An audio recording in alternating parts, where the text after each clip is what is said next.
আমার জনসাধারণ ভারতবর্ষের জনসাধারণের কাছে কৃতজ্ঞ। 4 দিনের মধ্যে আমরা কলকাতা দখল করে নেব। কি বলবো, এতে এর নির্লজ্জ, এদের মধ্যে কোন রকম মানবিকতা নেই। এরা হচ্ছে বলে না এহসান ফরামোশ। এত রক্ত দিয়ে ওদের আমরা স্বাধীন করেছিলাম।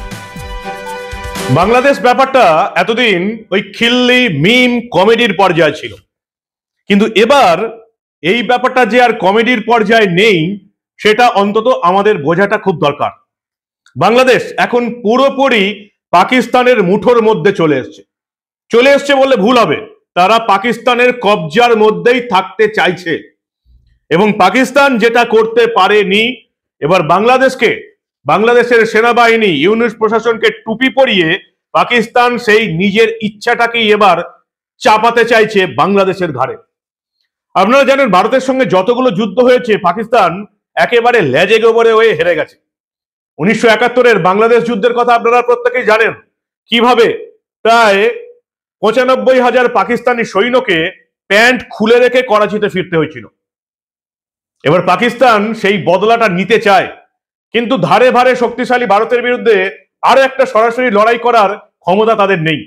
ফলে এবার বাংলাদেশকে বোকা বানিয়ে 1971-এর পূর্ব পাকিস্তান থেকে বাংলাদেশকে আলাদা করার এই বদলাটা, যেটাই 53 বছর ধরে পাকিস্তানের আর্মি নিজেদের মনের মধ্যে পুষে রেখেছে, সেটা এবার বাস্তবায়িত করতে চায়। পাকিস্তানের আর্মি ভারতের বিরুদ্ধে লড়ার জন্য বাংলাদেশের সেনাদের ট্রেনিং দেবে। যে বাংলাদেশের সেনাদের 1971-এ পাকিস্তানের আর্মিকে পরাস্ত করতে ভারতীয় সেনারা ট্রেনিং দিয়েছিল, সেই ভারতীয় সেনাদের বিরুদ্ধে এবার লড়বে পাকিস্তানের ট্রেনিং প্রাপ্ত বাংলাদেশের সেনারা। কিন্তু তার আড়ালে কি হবে, সেনাদের ট্রেনিং এর আড়ালে কি হবে, সবটা শোনাবো আপনাদের। এই প্রতিবেদন শেষ অবধি দেখুন। আমি মানব, দ্য নিউজ বাংলায় আপনাদের স্বাগত জানাচ্ছি। 1971-এ যারা বাংলাদেশ থেকে প্রাণ ভিক্ষা চেয়ে, ভারতের কাছে প্রাণ ভিক্ষা চেয়ে নিজেদের প্যান্ট খুলে রেখে ঢাকাতে করাচিতে পালিয়ে যেতে বাধ্য হয়েছিল, তারা 53 বছর পর আবার বাংলাদেশের মাটিতে পা দিচ্ছে। ভালো করে ঘটনাটা বোঝার চেষ্টা করুন। ঠিক বাংলাদেশকে কোন পর্যায়ে কান ধরে টেনে নিয়ে যাচ্ছে তাদের পুরনো বাপ পাকিস্তান। 53 বছর পর বাংলাদেশে ফিরছে সেই পরাজিত পাক ফৌজ, যারা কয়েকদিনের মধ্যে ভারতীয় সেনার কাছে হেরে গিয়েছিল। ঠিক কি হচ্ছে এবার, 53 বছর পর পাকিস্তানের সেই পরাজিত আর্মি নিজেদের সেই হারের লজ্জা আরো একবার শোধরাবার সুযোগ পাচ্ছে বাংলাদেশকে এবার সামনে শিখণ্ডীর মতন খাড়া রেখে। তারা বাংলাদেশকে লড়াতে চায় ভারতের সেনাবাহিনীর বিরুদ্ধে। যে ভারতের সেনা 1971-এ বাংলাদেশের সেনা মুক্তিযোদ্ধাদের ট্রেনিং দিয়েছিল পাকিস্তানের এক্কা খানের সেনাবাহিনীকে হারানোর জন্য, সেই সেনা এবার বাংলাদেশ বাহিনীকে ট্রেনিং দিতে আসছে। 180 ডিগ্রি ঘুরে গেছে বাংলাদেশ মোহাম্মদ ইউনূসের হাতে পড়ে। কি জানতে পেরেছি, বাংলাদেশের সেনাবাহিনীকে প্রশিক্ষণ দিতে ঢাকা, ময়মনসিংহ, খুলনা, কুমিল্লায় আসছে পাক সেনা। 53 বছর পর রাউলপিন্ডির সেনা অফিসারদের প্রাক্তন সেনাকর্তারা পা দেবে পদ্মাপাড়ের বাংলাদেশে। মেজর জেনারেল পদমর্যাদার পাক সেনা অফিসাররা বাংলাদেশের ফৌজকে প্রশিক্ষণ দেবেন, এমনটাই জানা গেছে।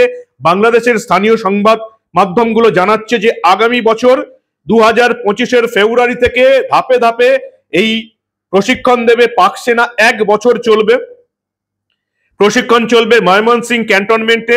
বাংলাদেশের এই সেনা ছাউনিতে আছে ট্রেনিং অ্যান্ড ডক্ট্রিন কমান্ডের সদর দপ্তর। এবং আপনারা জানেন যে বাংলাদেশের সেনাবাহিনীতে মোট 10টা কমান্ড রয়েছে। পরবর্তী পর্যায়ে প্রতিটি কমান্ডেই কিন্তু প্রশিক্ষণ দেবে পাক ফৌজ। কতদিন ধরে বা কত বছর ধরে চলবে জানা নেই। আর এই জন্যই মোহাম্মদ ইউনূসের সরকার ক্ষমতায় আসার 6 মাসের মধ্যে ভোট করতে রাজি নয়। মোহাম্মদ ইউনূসের সরকার দুটো ঢিল মেরে দিয়েছে। এক, এই যে বৈষম্য বিরোধী ছাত্র আন্দোলন, অর্থাৎ যে ছাত্র আন্দোলন প্রথমে কোটা বিরোধী আন্দোলন দিয়ে শুরু হলো, তারপরে যেটা শেখ হাসিনা বিরোধী আন্দোলন হলো, তাদেরকে নিয়ে একটা দল করতে চাইছে যাতে সেই দল বাংলাদেশে ক্ষমতায় আসতে পারে। সেই পরিকল্পনা যদি ক্লিক না করে তাহলে দ্বিতীয় প্ল্যান মোহাম্মদ ইউনূসের, যে পাকিস্তানের যেমন সামরিক শাসন চলে, নামেই প্রধানমন্ত্রী বা অন্যান্য মন্ত্রীরা, পাকিস্তানের আর্মি কিভাবে দেশটার দখল 1947 সালের 15ই আগস্ট থেকে নিয়ে রেখেছে আপনারাও জানেন। বাংলাদেশে এবার সেভাবেই সামরিক শাসন কায়েম করতে চাইছে মোহাম্মদ ইউনূসের সরকার, যার মাথা হিসেবে তিনিই থেকে যাবেন ক্ষমতায়। সেজন্যই এবার ভয়ঙ্কর এই পরিকল্পনা প্রথম বাংলাদেশের অন্তর্বর্তীকালীন সরকারকে কারা দিল? সেনা প্রশিক্ষণের যে পরামর্শ, জানা গেছে যে পাক ফৌজের জয়েন্ট চিফ অফ স্টাফ কমিটির চেয়ারম্যান জেনারেল সাহির শামসেদ মির্জা এই পরিকল্পনার কথা জানিয়েছিলেন মোহাম্মদ ইউনূসের অন্তর্বর্তীকালীন সরকারকে। সরকার থেকে সেই প্রস্তাবের কথা জানানো হয় বাংলাদেশের আর্মিকে, এবং এই জেনারেল সাহির শামসেদ মির্জার এই প্রস্তাব, রাওয়ালপিন্ডির এই প্রস্তাব সাদরে গ্রহণ করেছেন বাংলাদেশের সেনা প্রধান জেনারেল ওয়াকার উজ্জামান। এবং তারপরই জানা গেছে যে বাংলাদেশের সমস্ত বাহিনীকে প্রশিক্ষণ দিতে তিনি পাক সেনা অফিসারদের বাংলাদেশে আমন্ত্রণ জানিয়েছেন। এবং এই ট্রেনিং শুরু করার আগেই পাকিস্তান থেকে এসেছে গোলা বারুদ। যেভাবে 2022 বা 2023 প্রতি বছর জেনারেলি স্বাভাবিকভাবে বাংলাদেশের সেনাবাহিনী ওই 10-12 হাজার গুলি গোলা বারুদ আমদানি করে, 2024-এ মোহাম্মদ ইউনূসের সরকার আসার পর 3 মাসের মধ্যে, যেখানে মধ্যবিত্ত নিম্ন মধ্যবিত্ত খেতে পাচ্ছে না, ভারত থেকে চাল ডাল গম আলু পেঁয়াজ মশলা না গেলে খেতে পাবে না, সেখানে তারা পাকিস্তান থেকে প্রায় 3 গুণ প্রায় 40,000 রাউন্ড বুলেট গোলা বারুদ আমদানি করেছে। শুধু তাই নয়, 2000 রাউন্ড ট্যাঙ্কের গোলা, এবং সবচেয়ে যেটা ভারতের পক্ষে আশঙ্কার বিষয়, 40 টন আরডিএক্স আমদানি করেছে পাকিস্তান থেকে। সেনাবাহিনীদের প্রশিক্ষণ দেওয়ার নাম করে পাকিস্তানের আর্মি যে এভাবে বাংলাদেশের সেনাকে কবজা করে রোহিঙ্গা জঙ্গি এবং 20টা যে জঙ্গি মডিউল বাংলাদেশে এই মুহূর্তে অ্যাক্টিভ হয়েছে, তার মধ্যে 6টা প্রধান জঙ্গি বাহিনীকে যে পাকিস্তানের ফৌজি বাংলাদেশের মাটিতে ট্রেনিং দেবে, এটা বুঝতে আপনাকে কোনো সামরিক বিশেষজ্ঞ হতে হবে না। যে 6টা জঙ্গি দল শেখ হাসিনার সময় বাংলাদেশে নিষিদ্ধ ছিল, তাদের সদস্যদের, তাদের নেতাদের প্রত্যেককেই ছেড়ে দেওয়া হয়েছে মোহাম্মদ ইউনূসের রাজত্বকালে, এবং সেনাবাহিনীকে ট্রেনিং দেওয়ার নাম করে সেই জঙ্গি নেতাদের, তাদের কর্মী সমর্থকদের প্রশিক্ষণ দেওয়া হবে, এটা একটা বাচ্চা ছেলেও বুঝতে পারছে। আর কি জানতে পারছি আমরা? পাক নৌসেনার সঙ্গে যৌথ মহড়া ইতিমধ্যেই শুরু হয়েছে বাংলাদেশের নৌবাহিনীর সদস্য যারা আছেন। করাচিতে জামাই আদরে নিয়ে গিয়ে ট্রেনিং প্রথমে হয়েছে। এই মহড়ার পোশাকি নাম কি? আমন 2025। আমন মানে শান্তি। তার মানে কি বাংলাদেশে শান্তি এতকাল ছিল না? তাহলে এবার বাংলাদেশে শান্তি আনার জন্য পাকিস্তান চেষ্টা করবে। যারা নিজের দেশে শান্তি আনতে পারে না, যারা শুধুমাত্র একটাই টার্গেট ভারত, কাশ্মীর এবং অন্যান্য সীমান্তে জঙ্গি ঢুকিয়ে অশান্তির সৃষ্টি করে, তারা নাকি বাংলাদেশে শান্তি আনবে। করাচি বন্দরে ট্রেনিং হলো, বাকি ট্রেনিং গুলো হবে বাংলাদেশের মাটিতে, বাংলাদেশের বন্দরে, চট্টগ্রামের বন্দরে। অর্থাৎ পাকিস্তান আর্মি যে এবার বাংলাদেশের আর্মিকেও দখল করতে চলেছে, সেটা আর বলে দেওয়ার অপেক্ষা রাখে না। এবং এটাকে আন্তর্জাতিক বিশেষজ্ঞ যারা আছেন, প্রাক্তন সেনাকর্তা যারা আছেন, প্রাক্তন প্রতিরক্ষা বিশেষজ্ঞরা যারা আছেন, তারা এটাকে একটা উল্লেখযোগ্য ভূমিকা বলে মনে করছেন। পাকিস্তান বাংলাদেশের এই সামরিক ট্রেনিং এর ঘটনা আমাদের উপমহাদেশে যে একটা উল্লেখযোগ্য ঘটনা, এর ফল যে সুদূর প্রসারী হবে সেটা প্রত্যেকে মনে করছেন। শেখ হাসিনা সরকারের আমলে লাস্ট 15 বছর পাকিস্তানের সঙ্গে কোন রকম সামরিক প্রশিক্ষণে যাওয়া হয়নি, বাংলাদেশের ফৌজ, বাংলাদেশের সেনা যায়নি। এমনকি ইসলামাবাদের একটি যুদ্ধ জাহাজ তৈমুর কিছুক্ষণের জন্য বাংলাদেশের বন্দরে নোঙর করার অনুমতি চেয়েছিল, শেখ হাসিনা সরকার সেটাও দেয়নি। আর এবারে মোহাম্মদ ইউনূসের অন্তর্বর্তীকালীন সরকার সেই পাকিস্তানের সেনাবাহিনীর কর্তাদেরই ডেকে আনছেন, প্রাক্তন সেনাকর্তাদের ডেকে আনছেন বাংলাদেশের সেনাবাহিনীকে ট্রেনিং দেবার জন্য। ভারতের সঙ্গে লড়াই হবে। প্রতিরক্ষা বিশেষজ্ঞরা কি বলছেন? বলছেন পাকিস্তানের টার্গেট আসলে বাংলাদেশের এই জঙ্গি বাহিনী এবং সেনাবাহিনীকে দিয়ে উত্তর পূর্ব ভারতের এই যে 7 সিস্টার 7টা রাজ্য, তাদেরকে মূল ভূখণ্ড থেকে আলাদা করতে বাংলাদেশকে বোরের মতন ব্যবহার করবে পাকিস্তান, যেটা পাকিস্তান বহু বছর চেষ্টা করেছে। 1947 সাল থেকে 1971 এই গোটা পিরিয়ডটা পাকিস্তান চেষ্টা করেছে ভারতবর্ষে ডিস্টার্ব করার জন্য, এই চিকেন স্নেকের ঘাড় মোটকে আলাদা করার জন্য, পারেনি।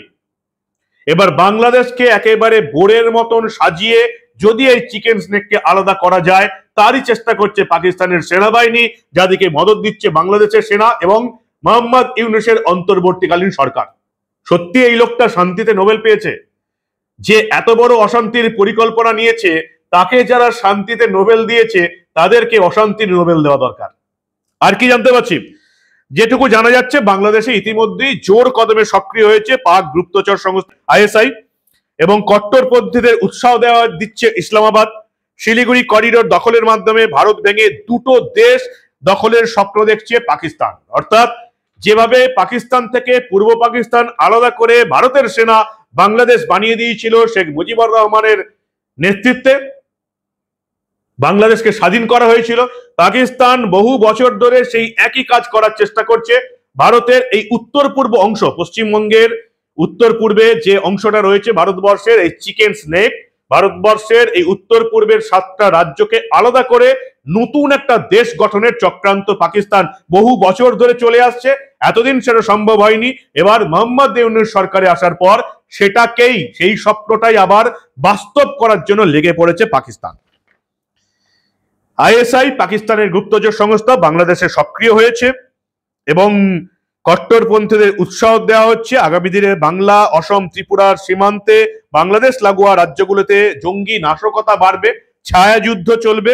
ফলে এই সেনার পাশাপাশি পাকিস্তানের আর্মি, রোহিঙ্গা জঙ্গি এবং এই যে 20টা সন্ত্রাসবাদী দল বাংলাদেশে অপারেট করছে, প্রধান যে 6টা দল, এবং তার মধ্যে সবচেয়ে যেটা ভারতের পক্ষে আশঙ্কার, যে আল কায়দার বাংলা দল আনসারুল্লাহ বাংলা টিম, এবিটি, তাদের জঙ্গিদের প্রশিক্ষণ দেবে এই পাকিস্তানের সেনা, এমনটাই মনে করা হচ্ছে।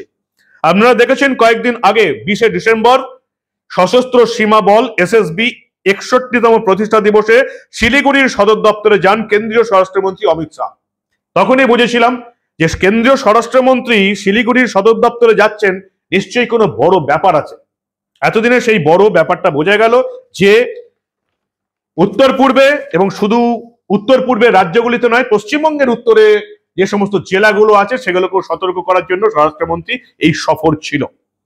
বিএসএফ কে সতর্ক করা হয়েছে, ভারত বাংলাদেশ সীমান্তে রীতিমতো সেনা মোতায়েন করা হয়েছে, ভারতের জলসীমায় নৌবাহিনীকে সতর্ক করা হয়েছে। 2 মাসে পাকিস্তান থেকে অন্তত 2টি মালবাহী জাহাজ বাংলাদেশের বন্দরে গেছে। এগুলো কোনোটাতেই সাধারণ পণ্য ছিল না, গোলা বারুদ চেয়ে পাঠাচ্ছে বাংলাদেশ, সাপ্লাই করছে ইসলামাবাদ।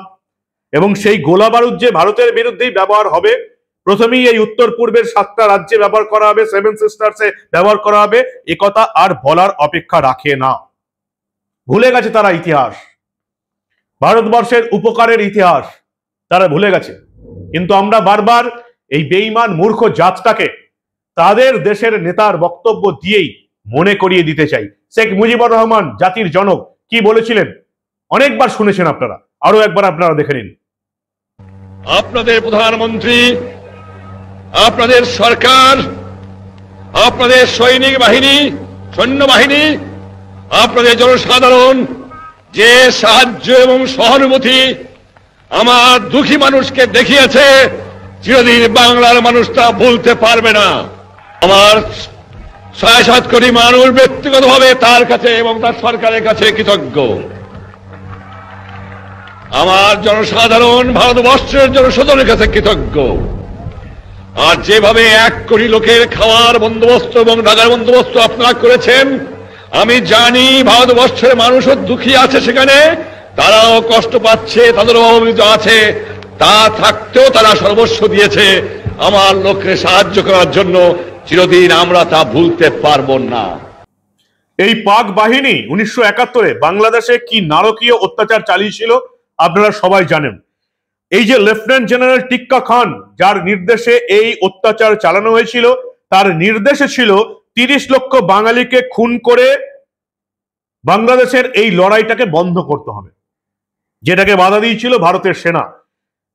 জেনারেল টিক্কা খানের নির্দেশ ছিল বাংলাদেশের সমস্ত মেয়েদের গর্ভে পাকিস্তানের বাবাদের বীর্য যেন লুকিয়ে থাকে, যাতে পরবর্তীকালে এই বাংলাদেশকে করায়ত্ত করতে খুব সুবিধা হয়। সবাই জানে এই ঘটনা, এই ইতিহাস হয়তো ইতিহাসের পাতায় আপনারা দেখতে পাবেন না, এই ঘটনার কথা সমস্ত বিশেষজ্ঞরা জানে। তাদের ছেলেরাই, এই টিক্কা খানের খান সেনাদের খাটে যাদের জন্ম, তাদের ছেলেরাই এখন বাংলাদেশের দায়িত্ব। এবং তারা চাইছে এবার ভারতের বিরুদ্ধে এই প্রতিবাদ করতে, ভারতের বিরুদ্ধে লড়াই করতে। যেভাবে পূর্ব পাকিস্তানকে বাংলাদেশ করে দেওয়া হয়েছিল, ভারত থেকে একটা অংশ 7টা রাজ্য আলাদা করে নতুন একটা দেশ গঠন করতে, এবং সেই স্বপ্নটা সফল করতে পাকিস্তান এবার বাংলাদেশকেই দাবার বোরে করেছে। 1971-এ এই পাকিস্তানের অপারেশনটার নাম ছিল অপারেশন সার্চ লাইট, যে সার্চ লাইটে গোটা বাংলাদেশ কেঁপে গিয়েছিল, নারকীয় অত্যাচার করা হয়েছিল মহিলাদের উপর। সেই সার্চ লাইটের আলোতেও অন্ধকার কাটেনি বাংলাদেশের এই কদিনের ঘটনা তারই প্রমাণ দিচ্ছে। বাংলাদেশের মুক্তি বাহিনী লড়াই শুরু করেছিল, ভারতের সেনাবাহিনী ঢোকার পর 13 দিনের মাথাতে মাথা নোয়াতে হয় ইসলামাবাদকে। ঢাকায় আত্মসমর্পণ করে প্রায় 95,000 পাক সেনা। সেই ছবি আপনারা প্রতিনিয়ত দেখেছেন। পাকিস্তানের বাহিনীও এই ছবিটা দেখলেই তাদের লজ্জা আরো দ্বিগুণ হয়ে যায়। এবং শুধু এই আত্মসমর্পণের ছবিটাই নয়, পাক সেনাদের ওই প্যান্ট খোলার দৃশ্য, যেভাবে পাক সেনাদের ক্ষমা করে তাদের প্যান্ট খুলে নিয়েছিল ভারতের সেনাবাহিনী, সেই দৃশ্য এই পৃথিবীর ইতিহাসে চিরস্মরণীয় হয়ে আছে। আমি জানি না বাংলাদেশে যারা এইভাবে পাকিস্তানের সাপোর্টে ভারতের বিরুদ্ধে লড়ার চেষ্টা করছে, তারা নিজেদের প্যান্ট বা লুঙ্গি বাঁচাতে পারবে কিনা। এবার কিন্তু শুধুমাত্র পাকিস্তানের সেনার নয়, এবার কিন্তু কোনো ঘটনা ঘটলে পাকিস্তানের সেনার পাশাপাশি বাংলাদেশের এই লুঙ্গি বাহিনীর লুঙ্গিও যে এভাবেই টেনে খুলে ছবি গোটা পৃথিবীতে দেওয়া হবে, সেটা এরা মনে হয় বুঝতে পারছে না। এই ছবিটা এদেরকে বারবার এই জন্য দেখাতে চাই, কিভাবে পাকিস্তানের সেনাবাহিনীর প্যান্ট খুলে দেওয়া হয়েছিল। একটা সেরিমনি হয়েছিল আত্মসমর্পণ, এবং এই প্যান্ট খোলার দৃশ্য গোটা পৃথিবীর মানুষ দেখেছে। তারপরে ভারতের দিকে আর চোখ তুলে তাকাতে পারে না পাকিস্তান। এই জন্য বাংলাদেশকে এবার বোরে করে, দাবার গুটির বোরে করে তারা ভারতের বিরুদ্ধে লড়াতে চাইছে। আইএসআই এই নিয়ে উদ্যোগ নিয়েছে, এবং তারপর দেখতেই পাচ্ছেন যে পাকিস্তানের সেনাকে ট্রেনিং এর জন্য ডেকে পাঠিয়েছে মোহাম্মদ ইউনূসের প্রশাসন। অনেক কিছু এসে গেছে ইতিমধ্যেই, অফিসিয়ালি আমরা দেখতেই পাচ্ছি। বাংলাদেশ যা অর্ডার করেছিল, Bangladesh has ordered 40,000 round of ammunition, bullet 40,000 bullet চেয়েছে। Bangladesh had ordered 12,000 rounds of ammunition 2023-এ চেয়েছিল, এবার সেটা 3 গুণ বাড়িয়ে দিয়েছে। এর পাশাপাশি Bangladesh ordered 2,000 rounds of tank ammunition, Bangladesh ট্যাঙ্কের যুদ্ধ করবে, এই জন্য 2,000 গুলিগোলা চেয়ে পাঠিয়েছে, ট্যাঙ্কের যে গুলিগোলা পাকিস্তানের কাছ থেকে। এবং সবচেয়ে যেটা আশঙ্কার বিষয়, ওই যে বললাম, এরা তো সরাসরি যুদ্ধে ভারতকে কোনোদিন কিছু করতে পারবে না, 40 টন আরডিএক্স চেয়ে পাঠিয়েছে পাকিস্তানের কাছ থেকে। এবং ইতিমধ্যে এই 40 টন আরডিএক্স এসে গেছে। এই 40 টন আরডিএক্স কোথায় ব্যবহার হবে সেটা আপনারা খুব ভালো বুঝতে পারছেন। ব্যাপারটা আর খিল্লি এবং কমেডির মধ্যে নেই, ব্যাপারটা এখন যুদ্ধের জিগিরের মধ্যে চলে এসছে। যারা এখনো ভাবছেন যে শুধুমাত্র এই পশ্চিমবঙ্গের মিডিয়া যুদ্ধ যুদ্ধ খেলাটা খেলছে, এই পশ্চিমবঙ্গের যে সমস্ত সেকুলাররা বাংলাদেশ থেকে নিজেদের মান সম্মান, বাড়ির নারীদের ইজ্জত বাঁচিয়ে এই দেশে চলে এসে এখন এই মিডিয়ার খবরগুলোকে শুধুমাত্র যুদ্ধ যুদ্ধ খেলা বলে দাগিয়ে দিতে চাইছে, তারা মনে হয় এই রিপোর্টটা এখনো দেখেনি, বা দেখার পরেও চুপ করে বসে আছে। পাকিস্তান যুদ্ধ যুদ্ধ খেলছে, এবং তারা শিশু বাংলাদেশকে দাবার বোরে বানিয়েছে ভারতের বিরুদ্ধে। সম্মুখ সমরে এরা দুটো দেশ একসঙ্গে মিলে চীনের সাহায্য নিয়েও ভারতের বিরুদ্ধে টিকতে পারবে না। এরা ওই ছায়া যুদ্ধ চালাবে, গেরিলা যুদ্ধ, যেটা পাকিস্তানে চালাচ্ছে, যেটা পাকিস্তান অকুপায়েড কাশ্মীর থেকে কাশ্মীরে চালাচ্ছে পাকিস্তানের সেনা, সেটা এবার উত্তর পূর্ব ভারতের 7টা রাজ্যে চালাতে চাইছে পাকিস্তান, বাংলাদেশের মাথায় হাত রেখে। কি বলবেন আপনারা? পাকিস্তানের ট্রেনিং এ বাংলাদেশের সেনারা ভারতকে হারাবার মতন ক্ষমতা অর্জন করে নেবে? এই মূর্খ এবং বেঈমান বাংলাদেশিরা এটাও বুঝতে চাইছে না। তবে খেপে গেছেন আমাদের প্রাক্তন বিএসএফ কর্তারা। তারা বলছেন সত্যি আমাদের এবার নিজেদের উপর রাগ হচ্ছে, কেন এই বেঈমান মূর্খ দেশটাকে আমরা স্বাধীন করতে গিয়েছিলাম। প্রাক্তন বিএসএফ কর্তারা কি বলছেন দেখুন আপনারা। কি বলবো, এতে এর নির্লজ্জ, এদের মধ্যে কোন রকম মানবিকতা নেই।